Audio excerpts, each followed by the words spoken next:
kita.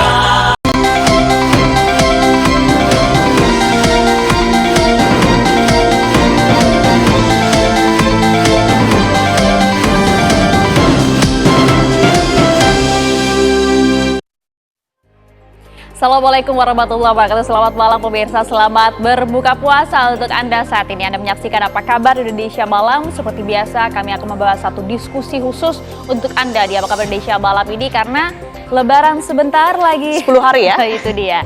Tapi ternyata masih saja ada begitu ya para ormas yang udah memanfaatkan makna keberkahan dalam berbagi di bulan Ramadan ini dengan kemudian mengutip sejumlah uang kepada para pengusaha dan bahkan disertai dengan ancaman. Ada pula kemudian kasus yang tak memberi uang THR kepada para ormas, ini kemudian disegel pabrik ya. Kita akan bahas hal ini. Apakah ini kemudian harus kita normalisasi permintaan sejumlah uang dalam bentuk THR dari sejumlah ormas yang kemudian memintai uang kepada sejumlah pengusaha ini, dan bagaimana kemudian pemerintah harus bersikap. Kami akan membahasnya di Apa Kabar Indonesia Malam bersama dengan saya Maria Segaf. Ya, dan saya Tiara Harahap. Pemirsa, tidak hanya itu, seperti biasa kami juga akan menghadirkan sejumlah informasi, rekomendasi Anda untuk berbuka puasa nanti akan ada dari Jakarta dan juga Bandung. Selain itu kami juga akan mengupdate informasi berkaitan dengan kecelakaan bus rombongan umroh yang membawa jemaah umroh asal Bojonegoro, Indonesia di Wadi Kudat, Arab Saudi. Hal tersebut akan kami hadirkan di Apa Kabar Indonesia Malam selengkapnya untuk Anda.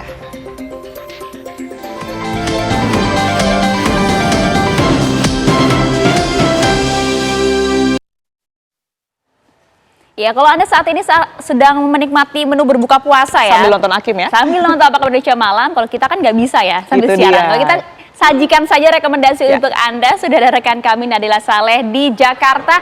Katanya saat ini sedang berada di wilayah Matraman. Menu apa yang akan Anda sajikan, Nadila?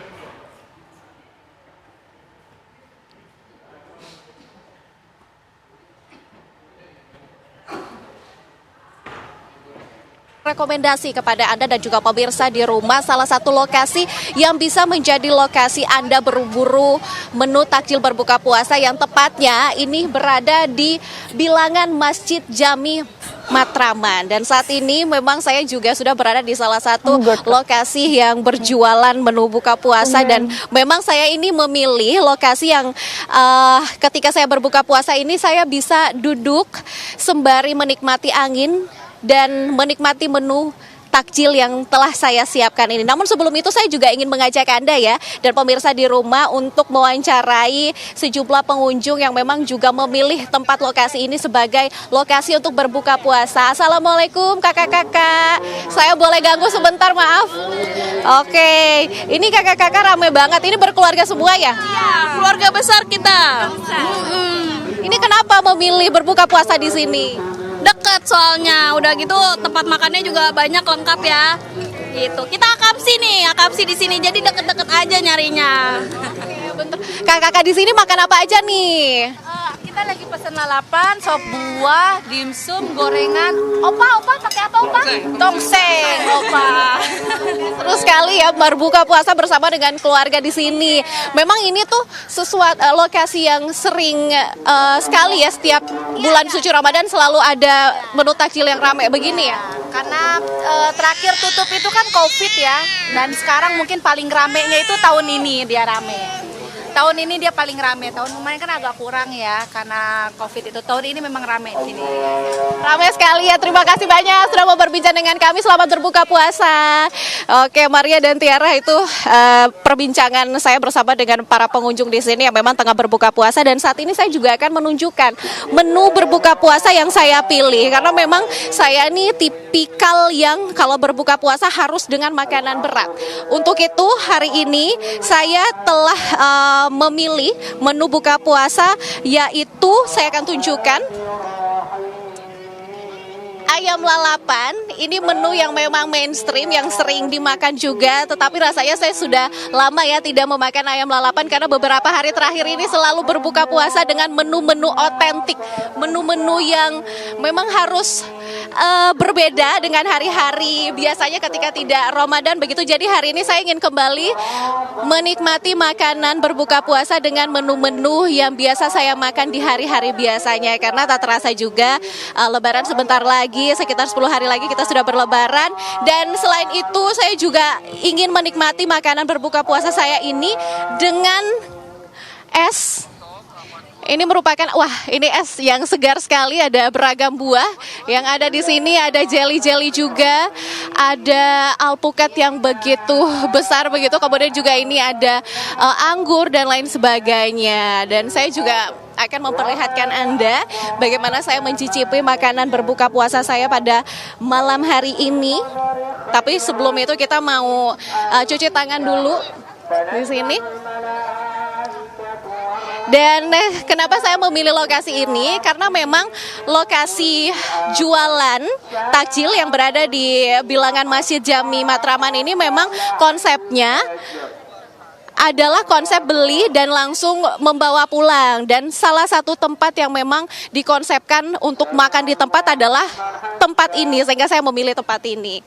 Kita akan coba dulu dengan es yang sudah saya beli di sini, karena ini memang segar sekali.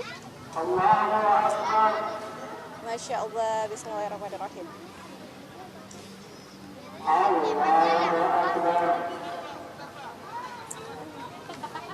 Segar sekali ya.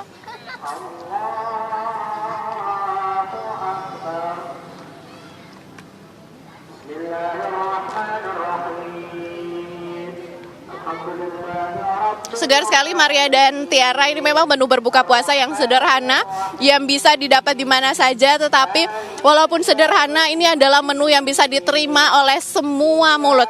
Dan Tiara dan juga Maria dan pemirsa di rumah, saya juga akan kembali menikmati makanan saya ini. Ini ada banyak sekali ya, karena saya bukan makan sendiri, saya akan makan bersama dengan tim saya yang sudah bersama-sama dengan saya di sini. Untuk itu kembali dulu ke studio. Selamat melanjutkan buka puasa ya Nandila dan juga tim, itu enak banget loh. Kita nggak pernah gagal kalau ngomongin soal lalapan. Itu dia, ayam Lamongan, goreng, Dewa. Lamongan gitu ya. Nah itu tadi dari Matraman Jakarta, pemirsa kita akan bergeser ke Bandung Jawa Barat. Sudah ada Cepi Kurnia di sana. Selamat malam Cepi, Anda berbuka puasa dengan menu apa di sana? Iya, Tiara dan Maria Segap, saat ini saya sedang berada di Jalan Pasir Kaliki di Kota Bandung, mana memang menu berbuka puasa saya ini ada es cendol dan juga ada nasi timbel. Nah, seperti ini, dan juga ada nasi ini ayam sambal. Nah, saya Tiara dan Komite Tituan akan coba nasi timbel ini. Pertama-tama ikan teri, Tiara. Ini nasinya cukup juga selera untuk berbuka puasa, Tiara dan TV One. Sebelum menu makanan ini, saya akan coba makan agar ini yang jadi memang disediakan untuk berbuka puasa.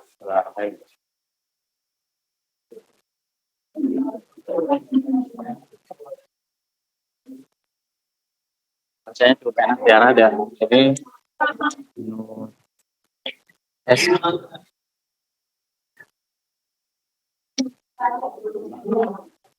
dan ini ayamnya Tiara dapat kami gambarkan untuk kesetujuan. Kita sambalnya cukup pedas, dan ini ayamnya ayam goreng disambal ini nasi timbel.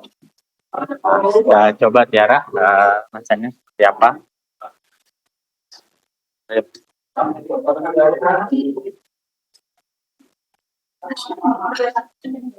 Rasanya cukup enak berbuka puasa. Ada pedas-pedas dan asinnya seperti itu. Nah, ini ayamnya kita cocok.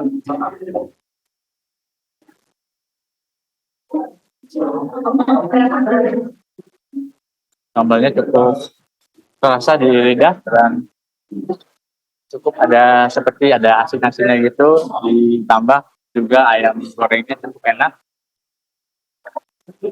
Saya akan coba satu suap lagi. Ini ada kentang, cukup sambal.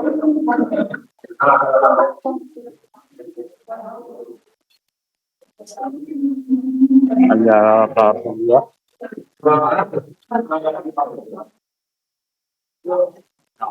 Kebetulan ketika jalan ke Bandung atau mendatangi kota Bandung bisa mampir di sejumlah kuliner di beberapa jalan seperti di Jalan Bukit Kalik ini terdapat memang ada menu nasi timbel dan juga ayam tutuk ya, yang disediakan untuk berbuka puasa di Ramadan kali ini. Memang tidak hanya menu ini saja, tadi saya lihat juga ada nasi liwet lainnya yang dengan berbagai rasa dan juga berbagai variasi menunya. Selain itu juga memang saya memilih minuman ini es cincau karena memang setelah satu hari menahan haus dan lapar dan saatnya saat ini berbuka puasa dengan yang segar dan juga ini secara alami cukup menyehatkan Tiara.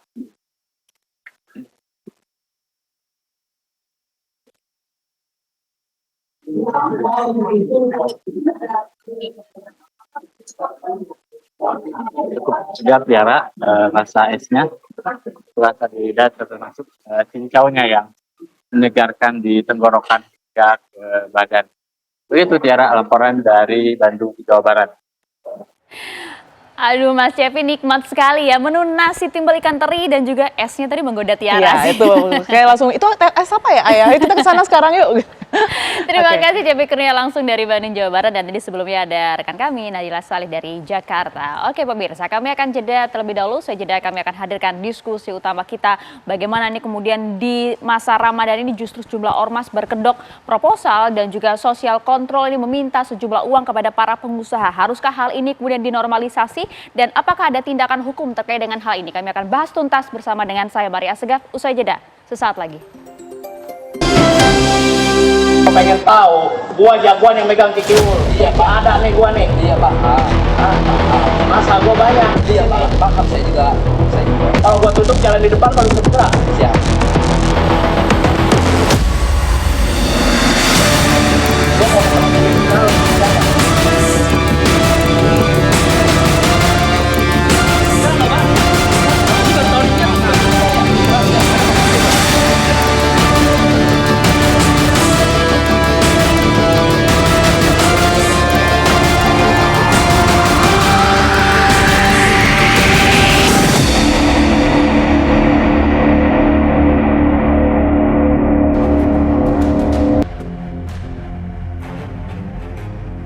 Lebaran hanya tinggal menghitung hari. Momen Lebaran pun kerap menjadi waktu yang dianggap tepat bagi sejumlah kelompok organisasi masyarakat di berbagai wilayah tanah air untuk meminta tunjangan hari raya kepada para pengusaha. Berkedok proposal dan social control, ormas-ormas ini mengutip sejumlah uang yang tidak jarang disertai dengan ancaman. Hal ini tentu saja harus menjadi perhatian pemerintah yang saat ini sedang gembar-gembor menarik investasi dan membangun perekonomian. Jika ulah premanisme berkedok ormas tetap dibiarkan, maka iklim usaha tentu akan terganggu. Pengusaha pun menjadi resah.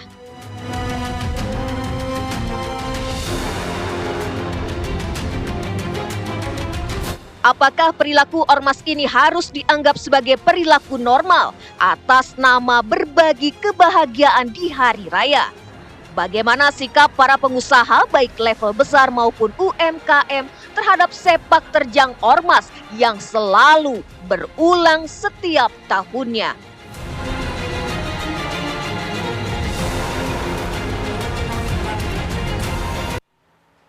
Iya pemirsa, kasus semacam ini tak hanya 1-2 kasus saja terjadi beberapa waktu terakhir ini, tapi juga beragam di sejumlah daerah dan bahkan pihak kepolisian juga sudah menindak salah satu dari kasus tersebut. Kita lihat tidak hanya berupa ancaman yang tadi kami tampilkan saja, tapi juga ada kemudian mereka, para ormas yang kemudian berkedok meminta THR dengan kita tahu itu adalah bentuknya adalah pungli. Mereka bahkan juga kemudian menyegel sejumlah pabrik kelapa sawit. Nah ini bagaimana kemudian hal ini bisa diantisipasi oleh pemerintah kita, bahkan juga kemudian oleh para pengusaha. Haruskah kemudian hal ini dinormalisasi atas nama THR, meskipun sebenarnya ini adalah bentuk pungli yang kemudian dilakukan oleh sejumlah ormas atau organisasi masyarakat. Kami akan membahasnya bersama dengan sejumlah narasumber. Kami sudah hadir di studio Apa Kabar Indonesia Malam. Ada Mas Hariko dari Kantor Komunikasi Presiden. Selamat malam, Mas. Selamat malam, selamat berbuka ya tadi ya. Oh, sudah berbuka. Alhamdulillah, terima kasih banyak, Mas. Dan juga hadir bersama dengan kami pengamat kebijakan publik, ada Pak Trubus Radensyah. Selamat malam, Pak Trubus. Malam, Mbak. Iya. Kita ingin dengar nanti sebenarnya secara aturan, apakah memang aturan yang kurang tegas atau seperti apa. Kita tahan dulu Pak Trubus ya.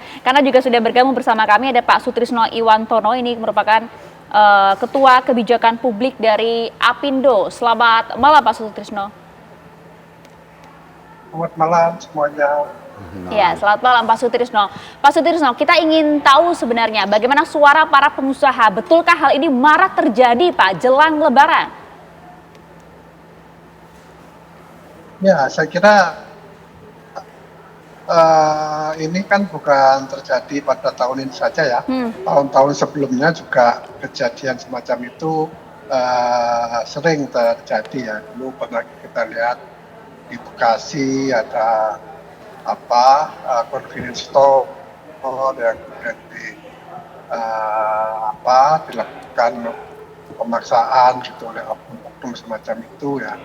Dan kali ini mungkin menjadi mencuat ke permukaan karena ada korban sampai meninggal ya di Tangerang kemarin itu, dan tentu ada juga di tempat-tempat lain. Banyak informasi dan laporan yang memang kita dengar ya. Dan tentu ini menjadi perhatian kita semua karena sesungguhnya kondisi saat ini yang dihadapi pengusaha itu kan sangat tidak baik-baik saja ya. Kita lihat bursa kita anjlok sudah berminggu-minggu ya. Kemudian juga daya beli masyarakat yang turun dan sebagainya. Kalau misalnya situasi yang tidak aman, tidak nyaman ini terus berlarut-larut, tentu implikasinya kepada ekonomi kita itu semakin tidak baik. Gitu ya. Dan kejadian ini bukan hanya di usaha besar ya, terutama di usaha menengah kecil yang memang pengamanannya tentu tidak sekuat, tidak sebagus di usaha besar ya. Tapi kalau usaha besar terkena, bagaimana yang menengah, bagaimana yang kecil ya. Misalnya di hotel itu juga hotel kecil ya, itu sering juga terjadi kejadian untuk meminta hal-hal semacam itu. Saya kira ini kita minta perhatian pemerintah. Ya. Iya, kalau kemudian para pengusaha di Apindo, ya Pak Sutrisno. Kalau kemudian para pengusaha di Apindo seperti apa Pak? Adakah kemudian dari mereka yang menolak gitu ya permintaan pungli berkedok THR ini? Apa yang kemudian dilakukan oleh para ormas terhadap bisnis para pengusaha tersebut Pak? Nah, ini kan saya baru tadi sore ya diminta untuk ini. Tadi saya belum mengumpulkan data secara akurat begitu ya, daripada salah. Tapi memang kecenderungan itu terjadi gitu ya. Kalau usaha-usaha yang gede ya biasanya juga ada pengamanan yang cukup kuat gitu ya. Tapi yang kemudian security-nya tidak kuat itu bisa menjadi korban memang. Ya, karena juga beberapa dari mereka pun juga ada bentuk ancaman juga yang disampaikan kepada para pengusaha begitu ya Pak Sutrisno ya? Ya pasti kalau tidak ada ancaman kan, kalau kita nggak bayar kan nggak apa-apa kan gitu kan. Oke, itu tadi disampaikan Mas Hariko bahwa ini tentu meresahkan, bahkan tidak hanya meresahkan bagi para pengusaha saja, tapi dampaknya luar biasa kepada perekonomian kita, bahkan investasi kita, jadi tidak nyaman dan juga tidak aman, Mas Hariko. Baik, terima kasih Mbak Maria. Yang pertama tentu kami ingin menyampaikan pesan kepada saudara-saudara kami yang telah melakukan pungutan liar atau pemerasan. Jadi di dunia ini tidak ada orang yang mau menjadi korban pungutan liar. Tidak ada yang mau jadi korban pemerasan. Termasuk para pelaku pungutan liar pun tidak juga mau diperas. Kan seperti itu. Nah, ketika ibu dan bapak, saudara-saudara kami melakukan pungutan liar, setelah itu para pengusaha tentu tidak akan nyaman. Kemudian pengusaha-pengusaha itu menutup usahanya, kemudian terjadi PHK. Jadi sebenarnya di saat saudara-saudara melakukan pungutan liar, di saat yang bersamaan saudara-saudara kita yang lain menangis, bersedih. Pasti. Karena mereka di PHK, karena pengusaha sudah merasa tidak nyaman di situ. Jadi dampak dari pungutan liar dan pemerasan ini sangat besar sekali. Itulah mengapa Presiden kita, Bapak Prabowo Subianto, sangat tegas sekali mengatakan tugas pemerintah itu melindungi warga negara dan juga menjaga kepentingan nasional. Termasuk melindungi warga negara, melindungi UMKM, melindungi pengusaha, melindungi investor dari pungutan-pungutan liar ini. Dan Presiden kita Bapak Prabowo Subianto sudah tegas ya memerintahkan kepada TNI, kepada Polri, kepada Kejaksaan untuk mencegah dan memberantas pungutan liar. Mengapa? Kan pertanyaannya begitu. Mengapa pungutan liar dan pemerasan ini harus dicegah dan diberantas? Yang pertama, sudah terbukti pungutan liar dan pemerasan ini membuat para investor itu tidak nyaman. Akhirnya batal membuka lapangan pekerjaan. Ini kan merugikan kita semua. Terjadi Jadi, itu di lapangan ya? Itu terjadi di lapangan. Jadi hidup ini kan juga untuk keamanan dan kenyamanan, bukan uang semata. Artinya kita, saudara-saudara kami yang melakukan pungutan liar, mari kita berpikir panjang. Kita ini satu bangsa, kita saling memajukan. Jangan sampai di saat kita mendapatkan uang hasil pungli, di saat yang bersamaan saudara kita di PHK karena lapangan kerja sudah ditutup. Yang kedua, pungutan liar ini sudah terbukti membuat orang menjadi semakin liar. Ya, jadi pungutan liar ini sudah terbukti terjadi benturan antar masyarakat. Ya. Dan ini mengakar tidak hanya tahun ini saja, liar ini sudah lama juga Pak Hariko. juga membuat benturan antar organisasi kemasyarakatan. Bahkan sudah ada beberapa yang terluka dan meninggal dunia. Ya. Oleh karena itu sekali lagi Presiden sudah memerintahkan dengan tegas kepada TNI dan Polri dan Kejaksaan untuk mencegah dan memberantas pungutan liar ini. Ya. Dan kita sekali lagi mengucapkan terima kasih kepada Ibu dan Bapak. Kami mencatat apa yang disampaikan tadi dan dari beberapa organisasi itu dari Asosiasi Pengusaha Indonesia yang sudah menyampaikan tadi kan, kemudian Perhimpunan Hotel, Restoran, Himpunan Kawasan Industri Indonesia, Asosiasi Pedagang Pasar dari Kadin, Asosiasi Pengelola Pusat Belanja Indonesia, dari UMKM. Ini melaporkan, sudah menyampaikan pendapatnya di media massa dan kami sangat berterima kasih.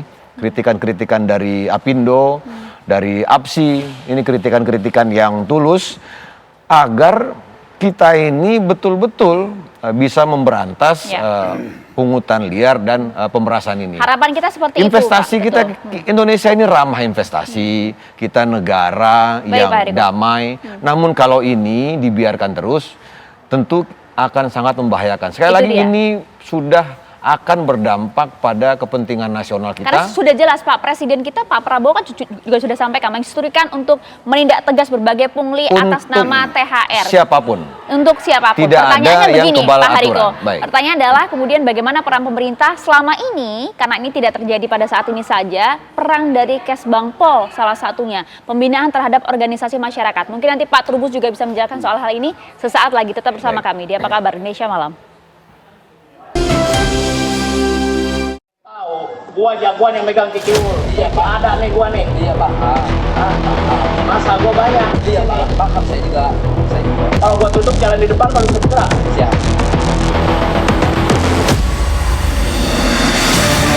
Gua mau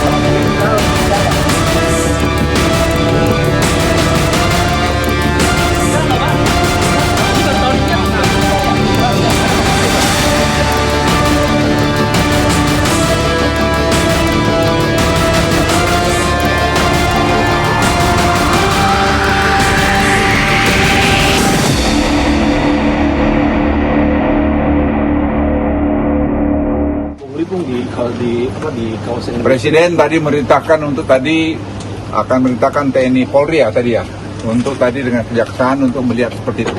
Kita harus tindak hal-hal semacam itu. Ya, bahkan Presiden Prabowo juga concern mengenai hal ini. Artinya kan ini merupakan tindakan yang cukup serius mereka para ormas, kita bisa sebut oknum begitu ya. Mereka ini bahkan dengan beraninya, dengan jagoannya begitu ya, minta bahkan mengancam para pengusaha atas nama THR. Mengapa mereka begitu berani, Pak Trubus? Iya, karena merasa ada backingan juga gitu, dan tidak hanya kebutuhan, karena di situ yang namanya yang minta ini ormas ini kan ada yang backgroundnya itu ada sipil, ada yang non sipil juga, Mbak, yang minta THR itu loh. Jadi itu kan ragamnya itu. Ini persoalan pertama. Yang kedua sebenarnya kalau sudah memaksa itu sudah kategori pidana 30368 lah, 368 itu jelas ancaman, ada ancamannya. Tapi kalau nggak ada ancamannya sukarela ya nggak bisa. Nah selama ini banyak ormas-ormas itu minta tapi sukarela. Ada ormas LSM, ada juga ada dari non sipil lah, entah TNI entah Polri ada itu yang dengan bawa proposal atas nama keamanan gitu tapi ya, itu kan Pak, ya? sukarela. Nah, sukarela ini tidak ada masalah dan itu kan sebagai bentuk tanggung jawab sosial sebenarnya yang harus diberantas yang maksa tadi. Kalau yang maksa sebenarnya 368 368 sudah cukup. Artinya kalau dia memaksa dengan perbuatan melawan hukum untuk menguntungkan diri, nah itu ditangkap di proses. Kalau kemudian tidak ada paksaan begitu ya, atas nama itu tadi keamanan, sosial kontrol gitu ya, meminta kepada para pengusaha dan pengusaha tersebut memberikan gitu ya. Apakah ini bukan juga termasuk pungli, Pak Trubus? Sebenarnya itu kategori pungli. Cuman permasalahannya kan definisi pungli itu kalau mereka kategorinya PNS. Atau kategori mereka swasta tapi dia berbadan hukum gitu. Jadi ini menjadi oknum-oknum ini jadi persoalannya. Karena itu sebenarnya definisi pungli ini sendiri kan juga belum tegas secara utuh seperti apa. Karena itu harus ada kriteria-kriterianya. Jika kita nggak bisa menuduh orang itu pungli gitu kan. Karena apa? Karena sepanjang yang sifatnya memberikan itu rela, ikhlas, ya tidak masalah. Karena di perusahaan itu kan ada CSR. Biasanya mereka dimasukkan di CSR. Cuman memang ketakutan mereka ini para pelaku usaha kalau CSR-nya itu kemudian dimintain untuk THR, karena THR itu enggaknya sekali, Mbak, karena dan bukan cuma satu orang, bukan satu orang. Ya? Bayangkan di tiap industri yang banyak industrinya, tangguhlah Kerawang itu ada 350 LSM ormas. Karena begitu banyak industrinya tumbuh, di situ ormasnya tumbuh, Mas. LSM-nya tumbuh. Nah, ini yang harusnya dicegah agar fungsi dari Kesbangpol yang kita singgung tadi adalah untuk memberikan pembinaan dan pengawasan kepada mereka-mereka dan harus mengedukasi agar agar mereka tidak ini. Yang kedua menurut selama saya ini Anda lihat peran memang lemah sekali dan itu yang rumit itu adalah pendirian ormas. LSM itu sangat mudah sekali. Undang-Undang 17 dan PP 58 itu sangat mudah sekali, mereka tinggal ngajukan aja ke Kementerian Hukum dan HAM dulu istilahnya gitu, dengan setelah ada badan RT keluar, nah di situ tinggal lapor kepada daerah setempat melalui Kesbangpol, itu sudah cukup. Terus mereka untuk operasional dari mana? Ya mereka cari sendiri-sendiri. Nah salah satunya adalah melalui itu. Pungli-pungli semacam ini. Ya semacam pungli, tapi sebenarnya pengertiannya sebenarnya saling ada TST juga, karena itu kan gini masalahnya, ada sifatnya yang memberi rasa tenang di situ kan. Karena ini kan berbagi dari masyarakat. Perusahaan kan bukan menara gading, Mbak. Dia kan harus melindungi masyarakat sekitarnya, melibatkan masyarakat sekitarnya. Itu yang penting. Nah, sehingga ketika mereka harus mau berbagi kepada masyarakat sekitarnya. Yang menjadi masalah itu adalah ketika mereka misalnya membuka lowongan pekerjaan. Lah ini kemudian ormas ini bekerja sama dengan RT RW membikin. Kemudian itu dimintain cuan itu. Nah, itu jadi masalah. Ini yang harus disediakan jenis-jenis seperti itu, Mbak. Coba kita konfirmasi bersama dengan Pak Sutrisno. Pak Sutrisno, tadi Anda mungkin mendengarkan juga apa yang disampaikan oleh Pak Trubus. Ini karena memang para pengusahanya yang sudah memang menormalisasi hal ini, hal semacam ini yang kemudian sudah terjadi beberapa waktu lamanya gitu ya. Kemudian para pengusaha yang memang dengan sukarela memberikan dengan alasan memberi rasa aman bagi lingkungan sekitar begitu. Betul demikian Pak Sutrisno? Ya kalau itu sukarela ya memang kita lakukan karena toh perusahaan kan juga punya tanggung jawab kepedulian terhadap masyarakat sekitar. Tentu kita lakukan. Yang menjadi masalah kalau itu kemudian berubah menjadi kewajiban, itu yang jadi masalah. Karena seringkali ya sekali dikasih kemudian terus gitu kan, terus-terusan dan seolah-olah itu menjadi kewajiban kita setiap tahun, setiap saat untuk memberikan. Karena kalau dalam konteks sukarela kita sepakat lah kalau kita memang ada kelebihan dan memang itu wujud dari perhatian sosial kepada masyarakat sekitar, kepada misalnya lembaga-lembaga keagamaan, kemudian juga masyarakat yang memang kurang beruntung. Itu perusahaan banyak yang memberikan. Tapi kalau itu kemudian dirubah menjadi kewajiban dan menjadi pemaksaan, itu yang saya kira tidak benar. Nah, itu dia Pak Trubus. Jadi apa yang salah ya? Kemudian kok jadi wajib para pengusaha memberikan mereka THR? Iya, karena awalnya kan kebiasaan untuk memberi. Cuman persoalannya sekarang kalau mau dibikin semacam penindakan kan ya, tadi minta sebuah acuan ke Presiden, berarti harus ada ukuran-ukurannya, kriterianya. Misalnya pemberiannya kalau di atas 10 juta baru itu dianggap sebagai pemaksaan misalnya. Tapi kalau di bawah itu dianggap sukarela misalnya. Karena ada batasannya supaya tidak menimbulkan multitafsir. Nanti ada pengusaha nakal mengatakan, wah saya diperas itu, dipaksa. Padahal mereka sesungguhnya adalah kewajiban terhadap lingkungan di mana dia berusaha. Karena nggak ada aturan yang jelas ya Pak? Memang nggak ada aturan yang jelas. Sampai hari ini tidak ada aturan yang jelas. Karena aturan Undang-Undang 17 tentang Ormas, kemudian juga PP 58, di satu sisi juga ada KUHP 368 itu isinya hanya kalau ancaman, kalau nggak ancaman nggak bisa. Padahal ini perlu kan sebenarnya ya? Ya ini perlu, makanya kalau mau dibikin kebijakan regulasi yang jelas, clear gitu. Artinya kalau itu berupa memang sukarela, ya sudah nggak usah ini karena memang itu kewajiban tanggung jawab sosial, sedekah lah, charity itu kewajiban. Jangan di situ. Kemudian dinormalisasi sebagai kewajiban. Nah, itu kan tadi kewajiban. yang kemudian dikeluhkan oleh para pengusaha. Mas Hariko, bagaimana kemudian ini harus bisa diantisipasi? Perlukah regulasi yang tadi disampaikan oleh Pak Trubus? Dan bagaimana menciptakan itu tadi rasa aman bagi para pengusaha? Karena di lapangan seperti yang Anda sampaikan tadi justru bentrokan itu terjadi antara ormas dan masyarakat di sekitarnya. Dijawabnya saat lagi Pak Hariko. Tetap bersama kami di Apa Kabar Indonesia Malam. Gua jagoan yang megang kikiur. Iya Pak, ada nih gua nih. Iya Pak. Masa gua banyak. Iya Pak. Paham saya juga. Kalau gua tutup jalan di depan baru bisa bergerak. Siap.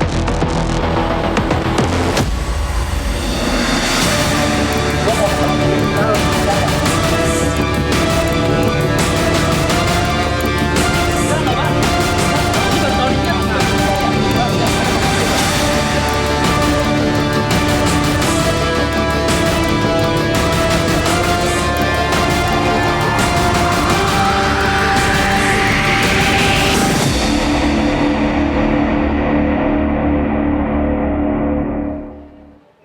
Ya, yang begitu-begitu memang harus ditindak ya, tidak hanya meresahkan para pengusaha saja, tapi juga masyarakat sekitar yang berpotensi bentrok dengan sejumlah ormas tersebut. Tadi yang menarik Mas Hariko disampaikan oleh Pak Trubus adalah ini tidak hanya dilakukan oleh para ormas yang sipil saja, tapi juga ternyata ada pula mereka yang kemudian juga meminta apa ya sebetulnya pungli atas nama THR, tapi juga ternyata aparat begitu Mas Hariko.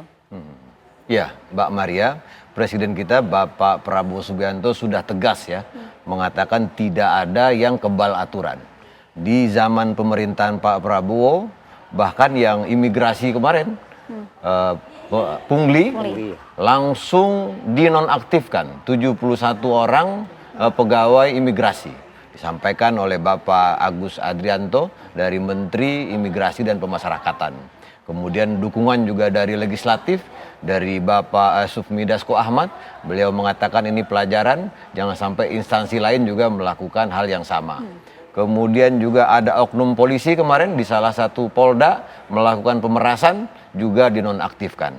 Intinya tidak ada yang kebal aturan. Mengapa hal ini penting?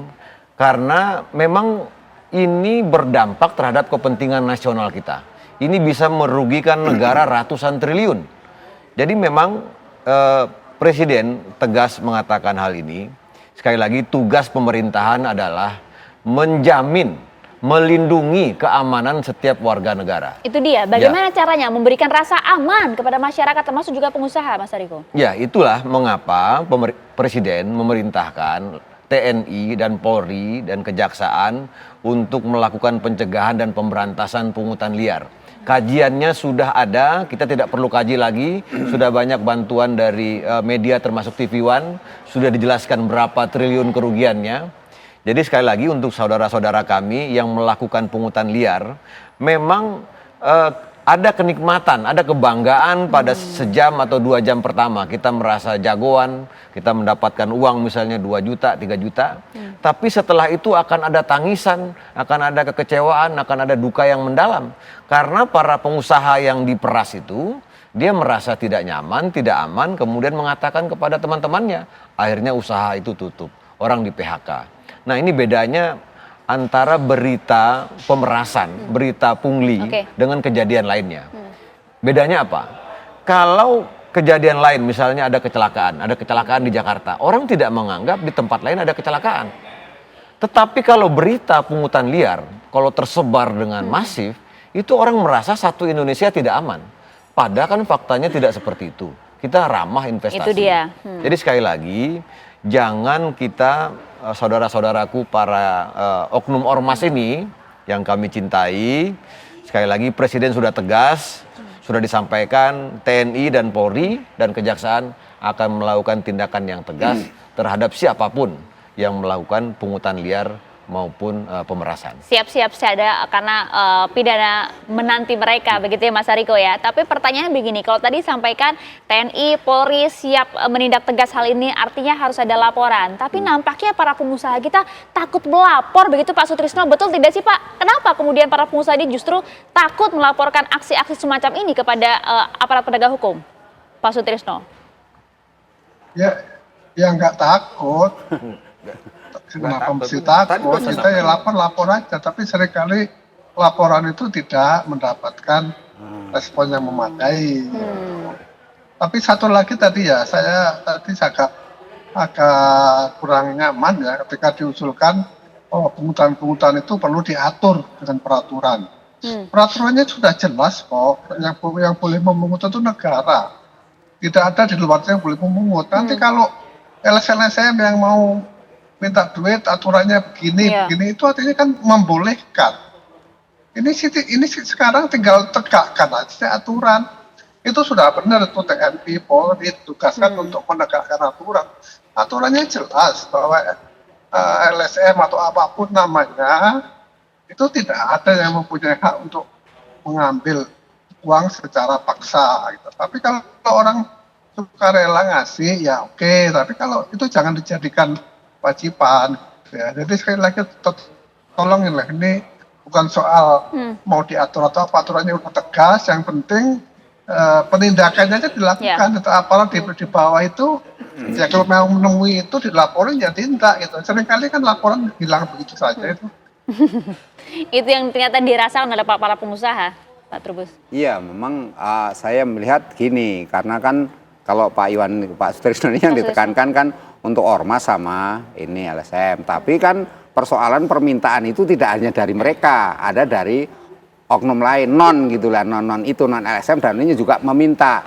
Karena kalau memang aturan itu mau ditegakkan semua ya aparat kan. Nah ini kan ada oknum aparat juga minta. Nah ini kan sesuatu yang harus juga dibenahi. Nah supaya ada aturan yang jelas untuk menindak dan ada follow up-nya. Karena selama ini kan memang laporan ya nggak mungkin kalau misalnya jeruk minum jeruk, kalau sesama mereka kan nggak mungkin untuk menindak. Nah ini kan sesuatu yang harus menurut saya harus ada payung hukum yang jelas. Karena apa? Karena selama ini payung hukumnya cuman 368 itu kaitannya kalau memaksa. Kalau tidak ada memaksa sukarela ya sudah. Berarti kan istilahnya ya fine-fine aja lah gitu. Kan gitu. Respon Anda Pak Sutrisno? Ya? Ya respon Anda Pak. Karena memang oh iya, itu ya namanya ASN atau apa dari aparat setempat yang nggak boleh intinya minta itu gitu loh. Itu aturannya begitu.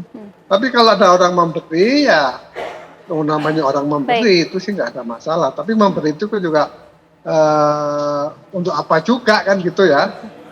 Jadi kalau emang tidak boleh, sekarang gratifikasi kan jadi masalah. Orang aparat sudah memang tugasnya menegakkan itu. Menerima pemberian dari pengusaha itu gratifikasi, ya nggak dibenarkan juga. Gitu. Oke, tadi sampaikan. Saya kira menurut saya aturannya sudah jelas kok. Aturannya sudah jelas, tapi implementasi penindakan di lapangannya, Mas Hariko ya masih kemudian dikomplain oleh sejumlah pengusaha. Ya, kita udah sama-sama melihat selama lebih kurang 1 minggu ini banyak sekali penindakan yang dilakukan oleh kepolisian terhadap oknum organisasi kemasyarakatan. Bahkan ketika saudara kita ini mengaku kami jagoan di sini, tetap ditindak. Tidak ada orang yang jagoan kita ini negara. Karena udah viral dulu, Mas. Kalau yang nggak viral gimana tuh? Ya tidak, semuanya ditangani. Jadi sama-sama ya. Jadi Presiden kita ada 2 yang selalu disampaikan oleh Bapak Presiden. Yang pertama kita jaga kerukunan, yang kedua pemerintahan yang bersih. Nah, pungutan liar, pemerasan ini sudah mengakibatkan banyak orang yang tidak rukun, bentrok, bahkan ada yang meninggal seperti tadi.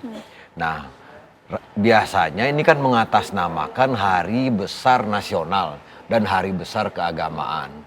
Nah, justru di sini yang ironinya, Itu dia. jangan sampai kita menodai kesucian hari-hari besar agama ini, kemudian memeras para pengusaha atau memeras siapapun.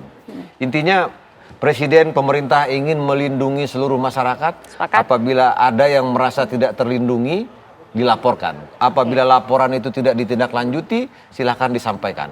Dan sudah banyak bukti-bukti ketika laporan itu tidak ditindaklanjuti, justru pihak yang aparat tersebut yang diberikan teguran, bahkan ada yang dinonaktifkan. Artinya tanpa pandang bulu, yang salah kemudian harus segera ditindas kalau kata Pak Prabowo di situ. Karena Mumpung ada Mas Adiko di sini, Mas. dampaknya luar biasa. Itu dia. Dampaknya Mungkin bisa luar memberikan juga himbauan begitu ya kepada para pengusaha menghitung hari ini sekitar 9 hingga 10 hari lagi menjelang Lebaran untuk kemudian tegas begitu. Jangan diberi kalau ada hal-hal semacam ini. Silakan Ya. Mas Adiko. Tadi kami sudah melihat tidak ada ketakutan ya. Sudah terbukti tidak ada ketakutan dari ibu dan bapak kita para pengusaha untuk melaporkan. Dan kami punya catatannya di media, bahkan disampaikan langsung secara terbuka di media bahwa kami menjadi korban pemerasan. Artinya tidak ada ketakutan. Kalau tidak ada ketakutan artinya ada kepercayaan terhadap aparat untuk melakukan tindakan tegas. Dan sekali lagi, ini kerugian kita bisa triliunan, potensi kerugian akibat ketidakpercayaan para pengusaha dan investor ini bisa triliunan, tidak sebanding dengan uang yang diperas itu. Dan kami sekali lagi kepada ibu dan bapak, takut untuk ancaman itu ya. Jangan takut. Pada ibu dan bapak, para oknum ormas yang melakukan pemerasan, mari kita seperti yang disampaikan oleh Presiden, kita ini satu bangsa, kita ini saling memajukan, saling membahagiakan, jangan saling menyakiti. Karena yang akan menjadi korban justru akan lebih banyak lagi. Kita optimis. Investasi kita akan terus berjalan, lapangan kerja, lewat makan bergizi gratis, lewat Danantara, lewat Koperasi Merah Putih. Dan jangan lupa, yang terakhir ini, ada satu obrolan di masa Idul Fitri. Nah, jadi di masa Idul Fitri itu biasanya kan suka bertanya tuh, Apa tuh? udah kerja apa belum? Ya kan? Kemudian udah nikah apa belum? Ya. Nah sekarang ada satu pertanyaan yang harus ditanyakan saat silaturahmi Lebaran, yaitu sudah cek kesehatan gratis apa belum? Karena pemerintah punya program cek kesehatan gratis untuk seluruh masyarakat Indonesia. Nunggu ulang tahun dulu ya Mas Adiko ya? Sekarang tidak perlu menunggu ulang tahun. Oh, oke. Kabar bahagia itu. Terima kasih Mas Adiko. Terakhir mungkin Pak Sutrisno, ada yang ingin disampaikan mumpung ada perwakilan dari kantor komunikasi Presiden di sini. Silakan Pak Sutrisno. Ya itu sudah benar tadi yang disampaikan bahwa aparat harus bergerak, kemudian kalau ada laporan juga direspon dengan baik. Sebenarnya kita sederhana aja, kalau aturan ditegakkan dan implementasinya itu wujud di lapangan, saya kira itu sudah itulah yang kita harapkan. Ya, saling percaya sebenarnya ya kalau kemudian memang berbagai aturannya ditegakkan secara jelas, karena sayang sekali wamen investasi kita pun juga geram melihat berbagai aksi ini karena itu tadi mengancam perekonomian bahkan hingga investasi yang justru harusnya memajukan Indonesia. Terima kasih banyak Mas Adiko, Pak Trubus terima kasih waktunya bersama kami. Pak Sutrisno terima kasih banyak telah bergabung bersama dengan Apa Kabar Indonesia Malam. Saat lagi pemirsa, Anda dapat kemudian menyaksikan Apa Kabar Indonesia Malam dengan informasi untuk Anda di mana ada sebuah bus antar kota antar provinsi yang terbakar di ruas tol Sebarang. Tiara. Ya, Maria dan juga pemirsa, sesaat lagi Apa Kabar Indonesia Malam tentunya akan kembali untuk Anda. Kita akan bahas seperti apa kemudian ini kekalahan ataupun juga kondisi di mana Australia ini gilas Indonesia dengan skor 5-1 di bawah besutan Patrick Kluivert. Kita akan bahas selengkapnya pemirsa usai jeda.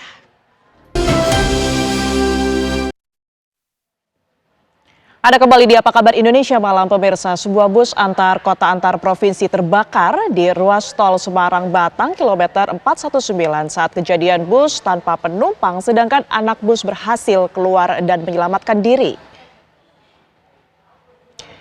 Asap tebal membumbung tinggi dari bus akap yang terbakar di Kecamatan Ngalian, Kota Semarang, Jumat siang. Bus PO Haryanto tanpa penumpang tersebut terbakar di atas tol Simpang Susun Ngalian. Sebelum terbakar, bus mengalami pecah ban dan terdengar ledakan. Mendengar adanya suara ledakan, warga langsung keluar dan mendapati adanya bus dalam kondisi terbakar. Kurang dari 1 jam, pemirsa, api berhasil dipadamkan setelah beberapa unit mobil pemadam datang ke lokasi kejadian.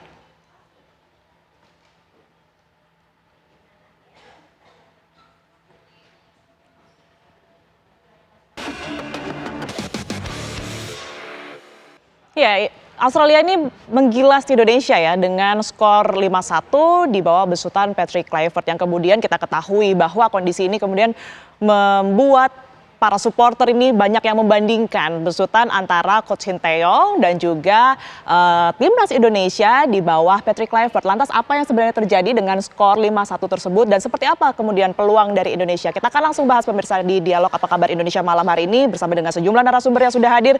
Sudah ada di sebelah saya Pak Lalumara Satriawangsa yang merupakan pemerhati bola yang juga pemimpin redaksi TV One. Bang Lalu sehat ya? Sehat. Alhamdulillah. Kemudian di sebelahnya sudah ada Bung Budi Setiawan yang merupakan pengamat sepak bola. Bung Budi, sehat? Sehat. Oke, terima kasih sudah hadir di Apa Kabar Indonesia Malam. Saya ke Bung Budi terlebih dahulu. Kalau kita melihat permainan kemarin ya antara Australia dan juga Indonesia yang kemudian menghasilkan skor 5-1 ini banyak yang kecewa begitu. Banyak yang juga tadi saya sudah bilang membandingkan antara kondisi timnas Indonesia di bawah Sinteyong dan juga Patrick Kluivert. Ini sebenarnya apa yang terjadi? Apakah kemudian ini game plan yang diciptakan atau yang sudah dirancang oleh Patrick Kluivert ini tidak berjalan dengan baik, Bung? Ya. Pertama-tama secara hasil tentu ini kan mengecewakan. Kita kalah 1-5 padahal saat ini euforianya dengan kedatangan Patrick Kluivert dan juga tambahan 3 pemain naturalisasi, itu suasana kebatinan kita semua, rakyat Indonesia, supporter, itu harapannya tuh ekspektasinya tuh tinggi. Yang tadinya awalnya kita hanya ingin mencuri poin di Australia, itu ekspektasinya naik menjadi menang. Ingin menang lawan Australia di kandangnya mereka. Dan ini tentu kan sebuah tekanan bagi siapapun yang bermain dalam pertandingan malam hari itu. Tapi dalam 10 menit pertama kita melihat bahwa permainan timnas Indonesia itu betul-betul atraktif. Dan itu pun diakui oleh pemain Australia yang mencetak 2 gol, Irvin. Mereka mengakui bahwa Indonesia sangat berbeda sekali permainannya pada malam hari itu. Kegagalan penalti di babak pertama itu menciptakan sebuah plot twist yang menjadi perubahan dalam skema permainan. Dan setelah Australia mendapatkan penalti dan bisa memanfaatkan penalti, itu menjadi tekanan tersendiri bagi para pemain-pemain timnas kita. Walaupun mereka ini pemain naturalisasi dan bermain di Eropa, tapi yang harus kita ingat mereka ini adalah levelnya itu boleh dibilang masih kelas 3 di Eropa. Untuk mengembalikan situasi yang tertekan itu menjadi tidak mudah. Baru di menit 70 Indonesia mulai mencari bentuk yang bagus. Setelah oleh gol, akhirnya sedikit ada perubahan, tapi ternyata kita masih tidak bisa menang juga. Tapi secara statistik memang ini berbeda antara Patrick dengan pelatih sebelumnya. Tercatat memang secara statistik kita unggul, tapi tentu hasil dari statistik itu kan tidak bisa memuaskan banyak orang.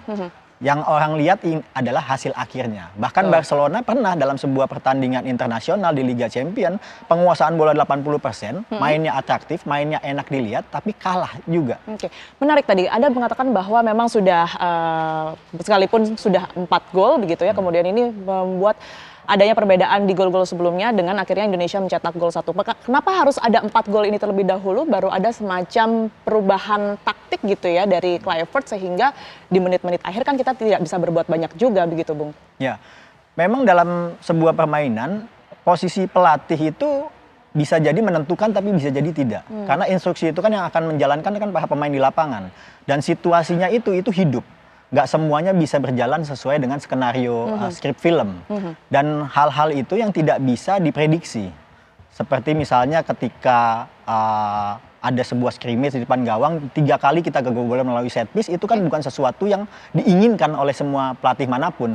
Tapi bahwa ada catatan-catatan yang harus menjadi perhatian, lini belakang kita memang sedikit rapuh kemarin. Jujur saya sebetulnya lebih mengharapkan Rizky Ridho untuk bisa main di line up utama dibandingkan dengan Miss Hilgers. Kenapa? Karena dia sudah terbiasa main dengan JIZ, mereka berdua sudah terbukti, dan perubahan-perubahan ini harus disikapi menjadi sebuah kontemplasi bagi Patrick untuk menghadapi Bahrain. Tidak boleh lagi untuk coba-coba. Mungkin bukan coba-coba ya, tapi mungkin dia melihat bahwa Miss punya pengalaman di Liga Belanda, tapi secara chemistry antara Rizky Ridho dengan Jai ini lebih erat. Oke, baik. Saya ke Bang Lalu. Bang Lalu, kalau memperhatikan komposisi kemarin ini sebenarnya seperti apa? Karena kalau kita ingat dulu kan Coach Shin ini bermain di 3 back begitu ya. Sementara kemarin kembali lagi nampaknya di 4-2-3-1 gitu. Jadi gini, kalau apa yang dilakukan Sinteyong pasti juga melakukan pendalaman. Demikian juga Patrick Kluivert. Sinteyong tahu bahwa untuk bermain menyerang itu pasti berat. Karena itu dia bermain bertahan. Dan berharap dengan ada di counter. Bukan bertahan untuk bertahan, tapi bertahan untuk counter. Nah, kemarin memang mengejutkan saat Patrick Kluivert tidak menurunkan Rizky Ridho. Bagaimanapun juga Ijes dan Ridho itu sudah bonding. Jadi ini tim datang langsung main tanpa pernah ada uji coba. Memang beresiko, tapi kan semuanya berharap dari pemain naturalisasi. Padahal naturalisasi juga perlu penyesuaian. Gitu. Jadi ya saya tidak setuju dengan Pak Budi bahwa sebagai pemain-pemain profesional mereka harusnya cepat balik. Gitu. Bahwa kegagalan tendangan penalti itu biasa. Bukan berarti langsung meruntuhkan semangat, tapi mereka kan sudah biasa main di Eropa. Harusnya ini hal yang biasa bisa terlain. Tapi memang memang formasinya memang kemarin kan memang menyerang. Dan menyerang sampai terlupakan lini belakangnya, sehingga gol kedua kan counter. Artinya mau tidak mau bisa disebutkan bahwa pertemuan pelatihan yang hanya dilakukan 2 kali ini mau tidak mau juga sangat berpengaruh begitu ya? Sangat kurang. Bahwa formasi ya memang formasi dengan mau 4-3-3 menurut saya ya penonton lebih pintar gitu. Tapi memang formasi awal yang ditinggalkan STY kan 3-5-2. Boleh dibilang ya 5-3-2 gitu. Jadi lebih memperbesar di belakang untuk bermain aman dulu, baru pelan tiap waktu lihat peluang untuk counter gitu. Kemarin kita kena jebak aja sama Australia. Kena jebak oleh Australia. Baik, nah lantas pertanyaannya ini kan karena memang sudah seperti itu hasilnya, peluang untuk Indonesia ke depannya ini seperti apa begitu? Mungkin nanti bisa dijelaskan ya usai jeda berikut ini. Pemirsa, apa kabar Indonesia Malam akan kembali untuk Anda.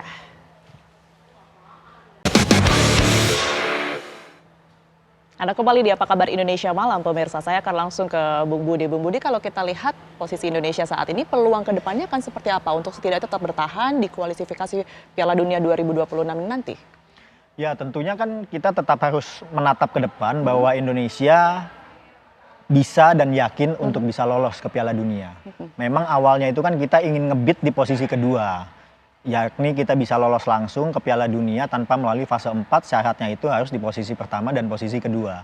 Tapi dengan kekalahan melawan Australia kemarin itu sedikit menurunkan kans kita untuk menjadi peringkat kedua di grup. Karena Australia cukup dengan 1 kali menang 1 kali seri aja dia udah bisa memastikan diri untuk di peringkat kedua itu. Nah, harapannya berarti Indonesia tinggal tersisa di peringkat ketiga dan keempat. Di mana kita harus bersaing dengan Arab Saudi dan juga Bahrain. Nah, ini bagaimana persoalannya, berarti kita mau nggak mau pada tanggal 25 nanti kita harus menang melawan Bahrain. Dan juga menang melawan Cina tanggal 5 Juni. Terakhir lawan Jepang 10 Juni, ya saya pikir tidak ada yang bisa menekuk atau melawan Jepang ya dalam fase grup ini. Dia hanya bisa imbang sekali lawan Australia, itu pun di kandangnya Australia, tapi selebihnya Jepang tak terkalahkan. Jadi berharap keajaiban dari Jepang pun juga sulit. Kemarin Bahrain hanya bisa menahan imbang hingga menit 70 sampai akhirnya kalah juga 2-0. Jadi apa yang akan terjadi dalam pertandingan Bahrain nanti ke depan, bisa jadi Bahrain akan menerapkan strategi defensif karena targetnya dia adalah untuk mencuri poin melawan Indonesia. Ya syukur-syukur bisa mereka ingin memetuk angka penuh. Tapi dengan kekalahan lawan Australia kemarin, tentunya ini menjadi motivasi tersendiri bagi tim Indonesia dan juga seluruh supporter. Saya yakin pasti akan memenuhi GBK untuk memberikan dorongan suportif yang sangat besar, memberikan tekanan dalam pertandingan tanggal 25 nanti untuk memastikan bahwa kita ini bisa mengunci di peringkat ketiga atau peringkat keempat untuk lolos di babak keempat. Oke, saya ke Bang Lalu. Bang Lalu, kalau kita lihat, kita dengar sama-sama tadi yang terdekat adalah tanggal 25 ini harus menang melawan Bahrain begitu ya. Apa yang harus setidaknya diperbaiki ya dari permainan kemarin, dari Patrick Kluivert juga? Kluivert pasti sudah. Anggap saja Australia inilah partai uji coba. Dengan konsekuensi kita keluar poin. Karena sebelumnya Kluivert kan belum melakukan uji coba. Nah, dengan pertandingan lawan Australia dia bisa membaca bahwa minimal startingnya siapa, terutama di lini belakang. Dengan cederanya Mitch Hilger dan Sandy Walsh, rasanya pilihannya kembali ke formasi 3 di belakang atau 4 di belakang. Rizky Ridho akan main dan Verdong masih main ditarik ke belakang lagi. Tapi dengan masuknya Rizky Ridho dengan J.I. Diaz itu lebih optimis ketimbang Rizky Ridho tidak main karena senyawanya udah nyatu antara kedua gitu. Kalau untuk Ole bertandem dengan Oramangun. Oramangun kan main pasti. Oramangun. Dan tentu tinggal pilihan apakah Oramangun main atau Rafa main gitu. Mau main 3 juga bisa dengan Rafa gitu. Oke. Bung Budi, kalau untuk penyuplai bola sendiri ini ke lini depan, untuk ke lini depannya nanti akan seperti apa Anda melihat? Tentunya kan andalan di lini tengah kan masih Profesor Tom Hai kan di lini tengah. Tentunya ini harus memiliki pendamping yang tepat. Kalau kita melihat kinerja Nathan kemarin, tentu kan banyak yang kecewa. Sepertinya Nathan tidak akan main di pertandingan selanjutnya. Kita harus memberikan kesempatan. Pertanyaannya kemarin kenapa Pelupesi nggak main? Itu. Dan apakah Ivar nanti akan menjadi pendamping bagi Tom di tengah? Memang stok pemain kita di tengah memang menjadi salah satu isu juga. Atau masukin Hapner. Hapner kan main juga. Hapner tetap belakang, jadi Verdong naik ke belakang. Bisa dijadikan salah satu opsi. Opsi juga ya. Memang Nathan Chu memang aneh dimainkan. Karena apa? Nathan Chu coba main di klub minim. Padahal Kluivert bilang bahwa dia akan memilih pemain-pemain yang punya jam punya menit main tinggi di klub-klub. Tapi Nathan Chu kan mainnya rendah di klub. Tapi kalau kita lihat kemarin juga gelandang box to box-nya kan juga nggak ada gitu ya? Ya nggak ada box to box. Nah kalau melihat 2 pemain debutan yang kemarin atau tadi malam Ole ya kita tahu, bagus. Ole, kemudian juga ada Dian James gitu. Anda melihatnya seperti apa, Bung Lalu? Ya keduanya bagus langsung in. Gitu. Bahwa memang si persepsi awalnya dari semua pemain inilah main menyerang. Ya memang football knowledge mereka dari bawah itu, dari kecil itu memang permainan menyerang. Total football. Bahwa hasilnya kita kalah total itu soal lain gitu kan. Beda ya, oke. Kalau dari Bu Budi sendiri seperti apa? Kalau saya sih nggak ngelihat kemarin itu kalah total. Bahwa memang kita kalah 5-1 iya. Tapi mau kalah 5-1, mau kalah 2-1, kita tetap nggak dapat poin kan intinya gitu. Jadi kalah 5-1 pun juga nggak jadi kita -3. Kalah 2-1 pun juga nggak jadi minus setengah. Selisih golnya jadi rugi. Betul, selisih gol betul. Jangan ringan-ringanin masalahnya. Enggak, tapi siapa yang nggak kejebolan banyak di grup ini? Cina aja kalah 7-0 sama Jepang. Kan nggak ada.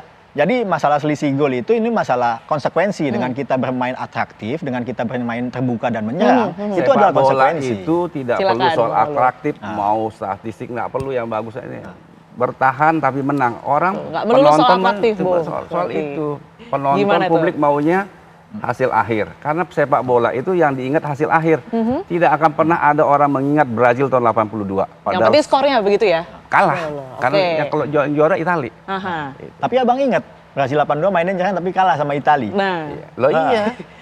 Main bagus. Artinya begini, ketika kita mau lolos ke babak secara langsung ke Piala Dunia, pilihan mengganti Sintayong menjadi Patrick Kluivert adalah untuk memastikan kita bisa mencetak gol lebih banyak. Itu tujuannya, mengganti target utamanya pastinya target utamanya ya itu bahwa target itu adalah utamanya total football. Bahwa hasilnya kalah total, ya itu maksudnya. Nggak total. Namanya tadi abang bilang lawan Australia ini kan masih uji coba. Kalau saya percaya bahwa tim ini seperti anak panah. Bahwa ini harus ditarik ke belakang dulu untuk bisa melesat ke depan. Dan kekalahan ini memang menjadi sebuah menjadi problem ya, bahwa semua punya ekspektasi tinggi terhadap Patrick, tapi hasilnya kalah. Tapi kita lihat dong, kasih kesempatan. Kita kan nggak bisa menghakimi orang baru sekali game langsung out, Patrick out, Eric out. Ingat loh, Enggak, kita ini tidak pernah membayangkan bukan itu, untuk main di Piala Dunia. Kita ini sudah main 7 kali, mau main uji coba berapa kali lagi di laga resmi. Oke. Ini orang udah berpacu dalam melodi nih istilahnya nih. Kita berpacu untuk mencari dapat poin. Tidak boleh lagi kehilangan poin. Termasuk lawan Australia kemarin itu minimal harusnya sih 1 poin. Oke, tapi terakhir nih yang paling penting untuk Bung Budi. Ini kita lolos nggak kira-kira ke Piala Dunia dengan kondisi seperti ini ya, dengan perolehan yang kita lihat sama-sama kemarin? Loh, targetnya PSSI kan 2030 kan? 2030. Tapi ini kan ada sebuah momentum di mana dalam 4 pertandingan kemarin ya, termasuk lawan Australia itu, kita melihat ada sebuah peluang untuk bisa lolos ke Piala Dunia, baik itu secara langsung maupun tidak langsung. Itulah situasinya terjadi pergantian pelatih dan juga datangnya 3 pemain baru di proses naturalisasi itu. Kesempatan ini yang harus dikejar. Apakah hasilnya itu bisa sesuai atau tidak sesuai, itu kan hidup situasinya. Tapi yang saya mau tekankan begini, sebelumnya kita ini nggak pernah bermimpi untuk main ke Piala Dunia. Baru kali ini aja nih kita ada kesempatan untuk main di Piala Dunia, ya ini harus dikejar. Apakah itu berhasil atau enggak, ikhtiarnya dulu dijalankan. Oke, momennya tapi memang harus dimanfaatkan. Momennya harus Ya? dikejar. Oke, terakhir mungkin dari Bang Lalu, ini harapannya seperti apa? Memang masih banyak step ya ke depannya, tapi nampaknya optimis juga kok dengan situasi saat ini. Optimis lawan Bahrain, saya optimis.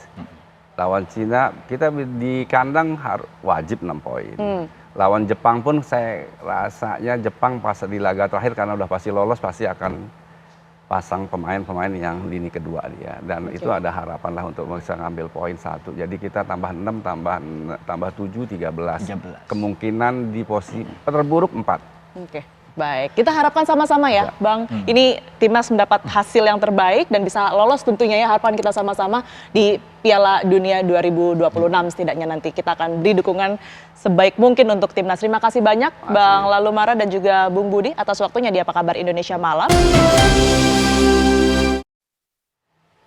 Anda kembali di Apa Kabar Indonesia Malam, pemirsa. Sidang lanjutan kasus dugaan suap dan perintangan penyidikan terhadap Sekretaris Jenderal PD Perjuangan Hasto Kristianto memasuki agenda pembacaan eksepsi atau nota keberatan dari terdakwa dan penasihat hukum. Ya, dalam eksepsinya, Hasto meminta majelis hakim membebaskan dirinya dari dakwaan jaksa penuntut umum dalam kasus dugaan suap dan perintangan penyidikan. Kasus dugaan suap dan perintangan penyidikan dengan terdakwa Hasto Kristianto kembali digelar di Pengadilan Negeri Tindak Pidana Korupsi Jakarta Pusat, Jumat 21 Maret 2025. Kali ini agenda persidangan memasuki tahap pembacaan eksepsi atau nota keberatan dari terdakwa dan tim penasehat hukum Hasto Kristianto. Eksepsi juga dibacakan sebanyak 2 kali, yang pertama langsung oleh Hasto dan penasihat hukum. Dalam eksepsinya, Hasto meminta majelis hakim membebaskan dirinya dari kasus dugaan suap dan perintangan penyidikan sebagaimana didakwaan jaksa penuntut umum. Menurut Hasto, ada keraguan mendasar dalam pembuktian dakwaan yang diajukan JPU KPK baik dalam hal kejelasan unsur pidana maupun ketepatan penerapan hukum.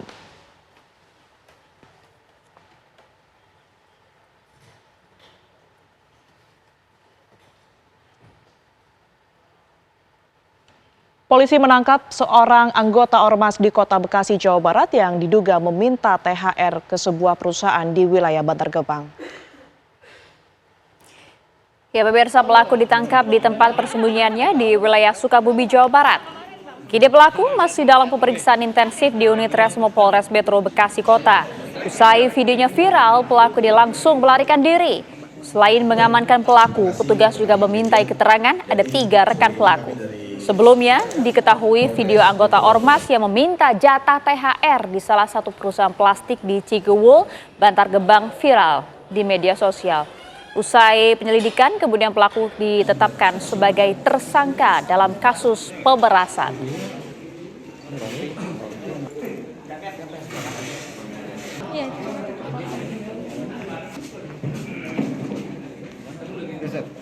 Di sini nggak hargain gue, lu kalau pengen Ya pemirsa, puluhan pedagang pasar Jumuah di Purwakarta menangis histeris hingga jatuh pingsan. Mereka sedih lantaran kios dagangannya ludes terbakar. Akibat kebakaran ini diperkirakan ratusan kios hangus terbakar. Ya, seorang ibu jatuh pingsan di lokasi kejadian. Ia tidak bisa menahan kesedihan dan lemas karena alami kerugian. Petugas medis langsung mengevakuasi ke rumah sakit. Para pedagang hanya bisa pasrah dengan kondisi ini meski alami kerugian puluhan juta setiap kiosnya. Sebagian besar pedagang baru berbelanja barang untuk menghadapi Lebaran yang tinggal 10 hari lagi. Sebelumnya ratusan kios di pasar Jumuah Purwakarta ludes terbakar. Api dengan cepat merembet karena banyak barang yang mudah terbakar.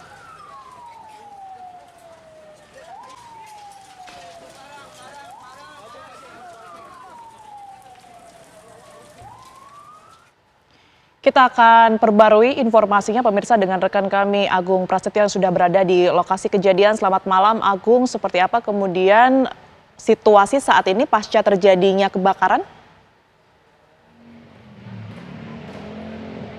Ya, selamat malam Tiara, Maria juga pemirsa. Informasi terbaru berkembangan terkait kebakaran yang terjadi pagi tadi di bangunan Pasar Jumuah yang terdapat di tengah pusat kota Purwakarta, yang mana memang saat ini api berhasil dipadamkan oleh unit damkar Kabupaten Purwakarta.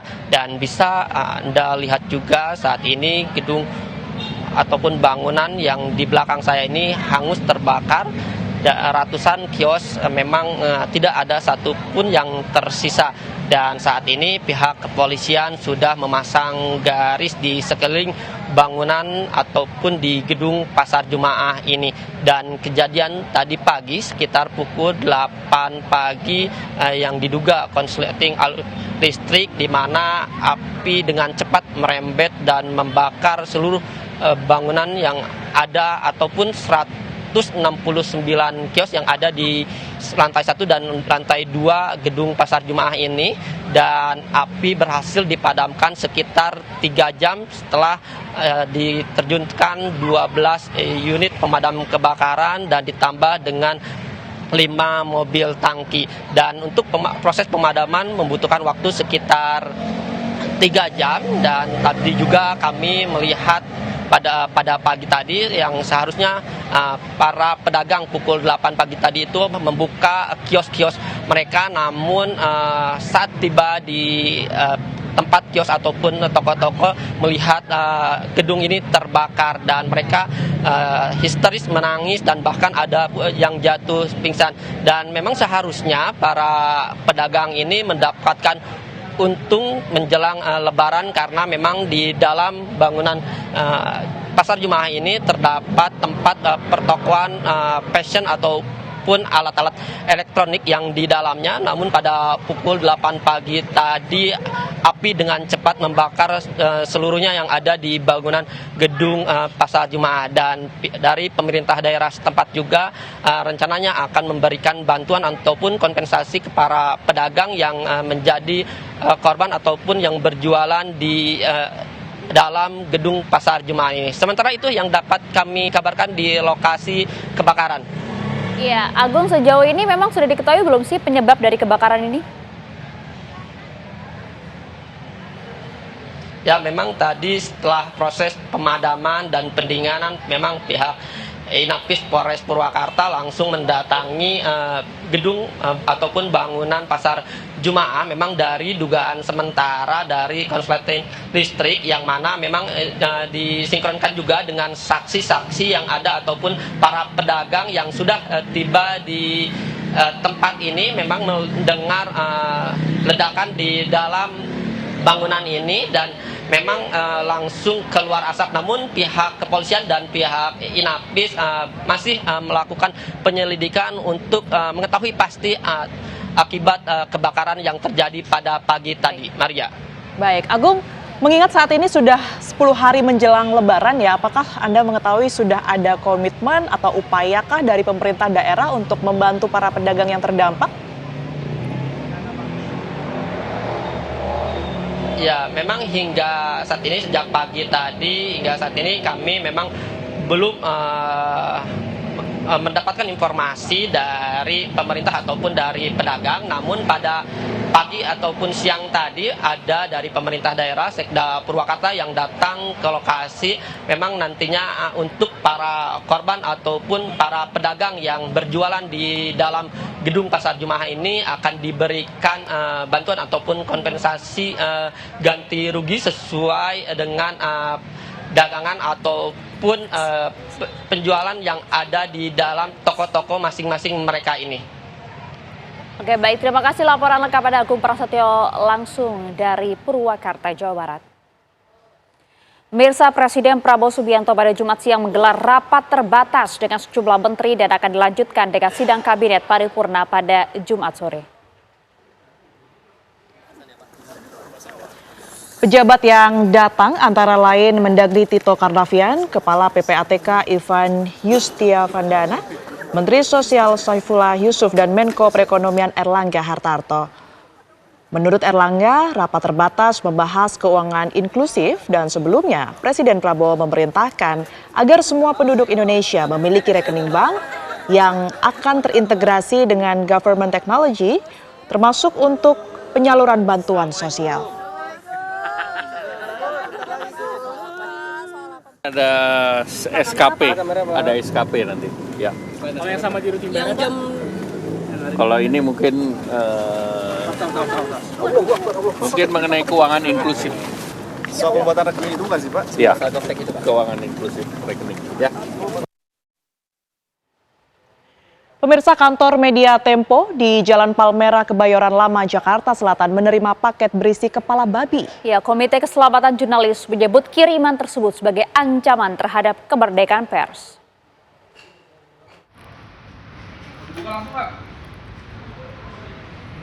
Inilah rekaman video saat jurnalis Tempo membuka paket misterius tanpa identitas pengirim. Paket diterima pada hari Rabu dan dibuka pada hari Kamis. Karena baunya menyengat, paket dibawa keluar gedung. Saat dibuka, paket ternyata berisi kepala babi. nih fix saya. Kami menyayangkan apa yang terjadi hari ini karena bagaimanapun pengiriman paket tanpa pengirim dan itu adalah kepala satwa itu sangat meresahkan. Dan ini satu bentuk teror kepada Tempo secara keseluruhan karena kami tidak pernah memesan atau Cica tidak pernah memesan kepala babi itu. Komite Keselamatan Jurnalis hari Jumat melaporkan insiden paket kiriman tersebut ke Mabes Polri. Bukan serangan ke individu, tapi adalah serangan terhadap kerja jurnalistik, ya, serangan terhadap pers. Ini tentu menjadi ancaman kemerdekaan pers. Komite Keselamatan Jurnalis mendesak Polri agar kasus segera diungkap secara tuntas. Nih nggak perlu dibuka di plastik. Dari Jakarta, Arif Budiman, Robin Freddy, TV One mengabarkan. Ya, dan informasi tadi sekaligus menutup Apa Kabar Indonesia malam hari ini, pemirsa. Saya Tiara Harahap. Dan saya Maria Segaf. Anda jangan kemana-mana karena saat lagi Anda dapat menyaksikan program One on One bersama dengan Dwi Anggia yang akan berbincang bersama dengan Gubernur Jawa Barat, Dede Mulyadi. Sesaat lagi untuk Anda. Kami berdua pamit. Terima kasih. Sampai jumpa.